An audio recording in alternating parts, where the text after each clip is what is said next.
Hi everybody, welcome back to the channel, and if you don't know me, my name's Darren and I've been trading the markets for 20 years, and in this video I'm going to show you exactly how I use footprint and market depth historical graph and show you what the buy side and the sell side of footprint actually means and how to actually understand it. So if you want to stick around and watch to the end, you will learn a lot from what I'm about to show you.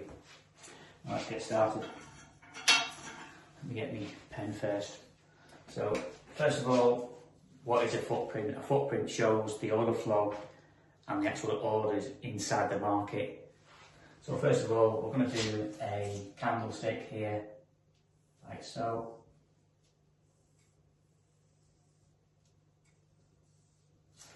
That's a candle, if you don't know what that is. And if you're trading retail methods, that's what you'll see, basically that. But when you use the footprint, this is what you actually get. So in the middle, it'll be split like this, and then it'll be divided like so. And at each level, you will have orders showing inside the actual candlestick. So as an example, you would have, let's call this 100 here. Let's just change the pen here so you understand. So that's the, where's my bloody thing here? 1 second, just change the colour. You understand exactly what I'm talking about. So here on the left side, we put 100 in here, and we'll put 170, 191, 400, 900. In here, I'll explain in a minute why one side's red and one side's blue. So 400, 100, these are just random numbers I'm putting in, just to give you a clear view of what I'm actually doing. 91, okay. So on this side of the candle here,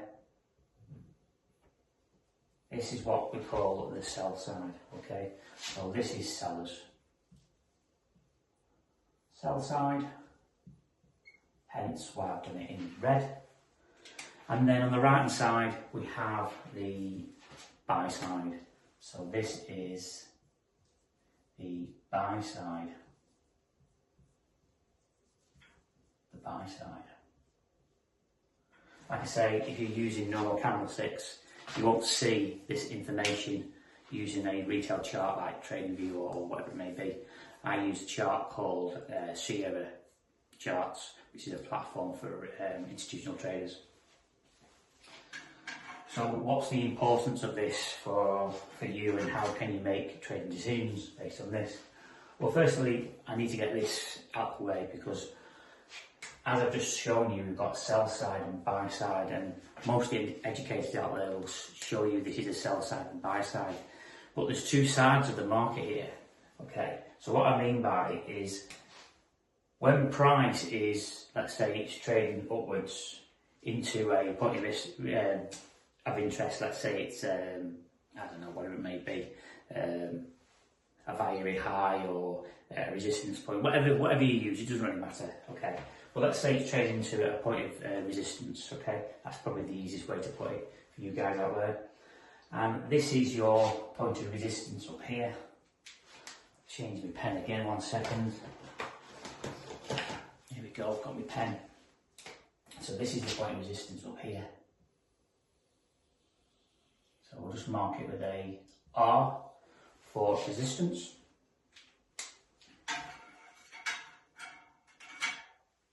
As I've just explained, this is the sell side and this is the buy side. But what nobody tells you, yeah, which is the secret sauce, okay, is if we have sellers showing on the footprint, okay, so there's something called the market depth historical graph, okay. So what is market depth historical graph? Market depth historical graph is something you can add to your charts, and you can put a quantity of sellers or buyers showing on the sell side or the buy side of the market, but you decided the quantity, I like to set mine at around about 110 because that gives me an opportunity to see where the large orders are. So if the footprint is trading up like this on this particular chart, okay, and then we come into what I call the market depth historical graph. It's not what I call it, that's what it's called inside Sierra charts, okay. A yellow box, I'm doing it in black, I haven't got a yellow pen. A yellow box will appear, okay. So you know, okay, that the sellers sat at that level, okay. But the confusion comes is, you would say, okay Darren, so that's fine, that's coming into my point of interest, and you would expect this bank of orders to appear on the sell side, because that pretty much makes sense, doesn't it? Okay, but what nobody tells you, what actually happens is when you've got pending orders sat on the depth of market, which is this, basically this is what all this is, market depth historical graph is the depth of market integrated into the footprint, okay, the way I've set the chart up, is these orders here will actually show on the buy side, okay. So if you if you opened up depth of market, okay, and you saw, let's say, I don't know, call it 500 orders sat on the depth of market, that would be showing on the footprint because I've marked it as 110. So anything over 110 orders would show on my footprint, okay.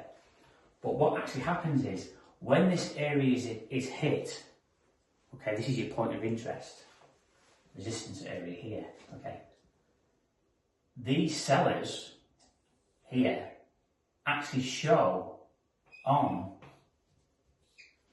the buy side, okay. And if you've ever traded depth of market before and you thought to yourself, okay, it's coming into resting orders, whether that be whatever program you're using, and in this case I'm talking about market depth historical graphic inside Sierra charts, you would say to yourself, well Darren, why is it not showing all the orders are getting hit as price is coming into your resistance point? But this batch of orders here is now getting filled on the buy side here. So that 400 now is now changed into 900 orders on the buy side. So this is the confusing with the footprint, and that's where a lot of people actually get it wrong. So as price comes into this area here, and you see lots of buyers on the buy side, this is where you can get confused, okay. So what generally happens is, even though those 500 orders are showing on the buy side, they're actually sellers, okay. So this candle here, let's just call it a 5-minute candle, this will show positive, just grab me pen, so this might show positive here. I'm obviously not going to add all this up, but it's just, give you an example of, let's say, 2,035 orders on the buy side. So as it's coming into your point of resistance here, you might be thinking, oh, right, okay, I'm wrong, this isn't a resistance point or a supply or a demand zone, whatever you trade with. And then the next candle, just give me a pen, on the footprint, actually moves lower.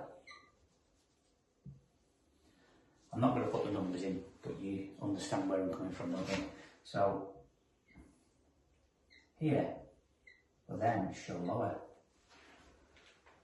So this is the confusion. So when this happens, you've got positive delta, because you get delta showing on the top of the footprint, okay?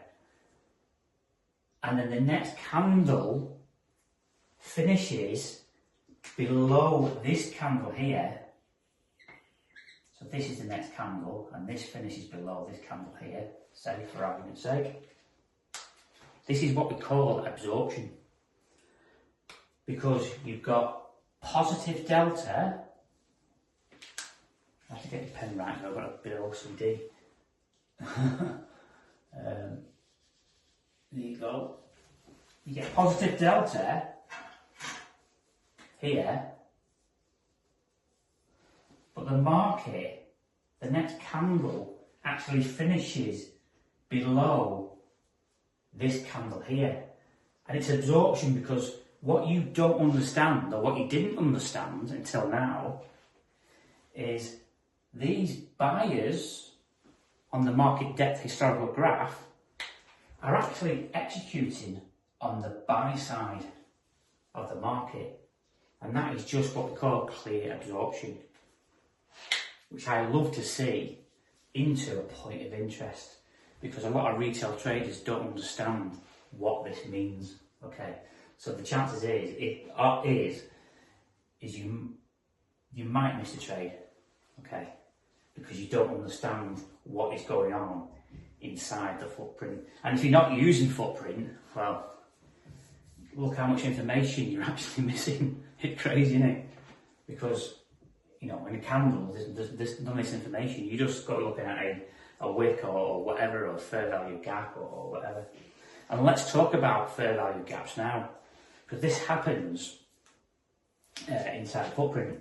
You just grab me a pen. So hopefully now you understand exactly what I'm talking about when I talk about market depth and footprints, etc., etc. Okay, there is more to it than that, but obviously I'll have to leave that for another video. But let me just talk about imbalance on the footprint. I like this one, this is a great one. Show you. So, when price moves very quickly in one direction, as you know, it creates imbalance. And if you don't know, it does create an imbalance if you're new to trading. So, let's say we get a large candle like this. Okay. A large candle like so. I'm not going to write the numbers in because I think you pretty much get the picture from what I've just shown you. Like so. When it moves very, very quickly, it creates the imbalance. You might call it fair value gap or whatever it may be, but this is the true imbalance of the market, okay? Because market has moved up very, very quickly in one direction. So what the footprint does, the way I've set it up, is it will leave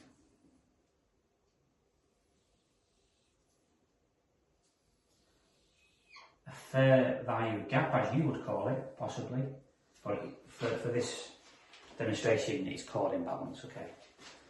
Because this is where the market has moved in one direction very quickly. So this, what it means is basically on the one side of the market you might have 300 here, and 4 here, and then 400 here, and 1 here, and 4 here, and 900 here. So this is the imbalance, as you can see, because there's a big imbalance between the sellers and the buyers at each price level. Let's just say this is 1.300, 1.301, 1.302. So that is the imbalance it's created as the market has gone upwards. But what can we use this imbalance for? We can use it for entries. Yeah, you can use it for entries. And this is already printed on the chart on the footprint. And this is excluding all the other things I have that I'm going to explain in the next video that I actually do on YouTube. So price then trades up. And let's say the next candle trades into this imbalance area here. So this is the candle after this candle. So this closes like this, and then this opens, and then it trades down. And as we know, these are the footprint candles showing all the orders on each side. I don't need to put the numbers in because you understand what I'm doing now. Okay, but what I want to see is I want to enter in this little CD, kicking in again, because I need to have the right pen. I want to enter in this area here. In this area. So what price I've actually done is it's gone imbalanced up, it's come back down into the imbalance on the footprint and filled the imbalance to balance this inefficiency in the market. Doesn't really matter about the numbers.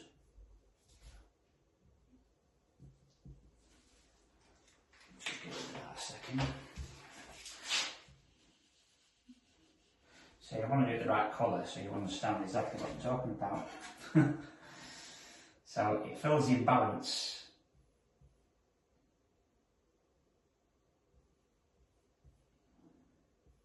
You get the gist, don't you?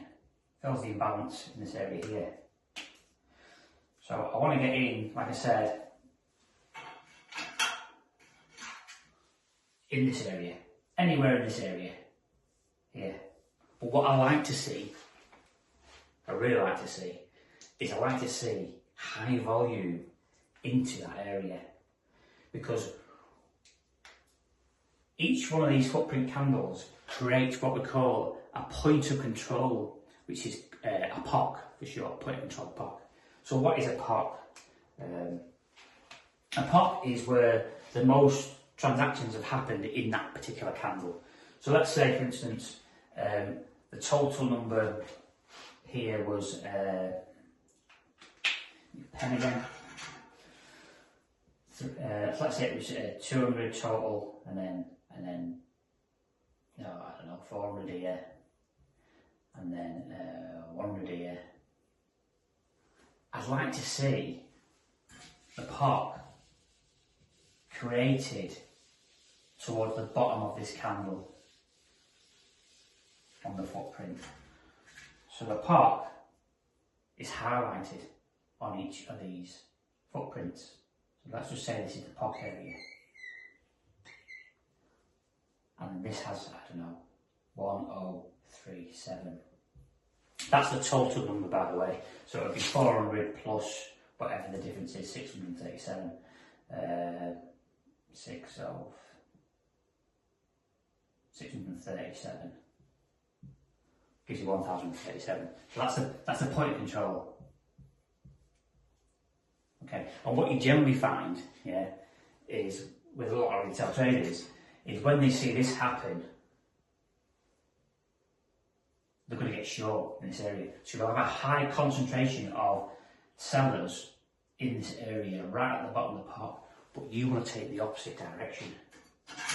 As long as you've got other confluences, you don't just take a trade randomly, okay? But this is what I like to see into a point of interest. So we could have the point of interest could be, I think next time I'll just use one pen. A point of interest, POI, okay, resistance, whatever you call it, doesn't really matter.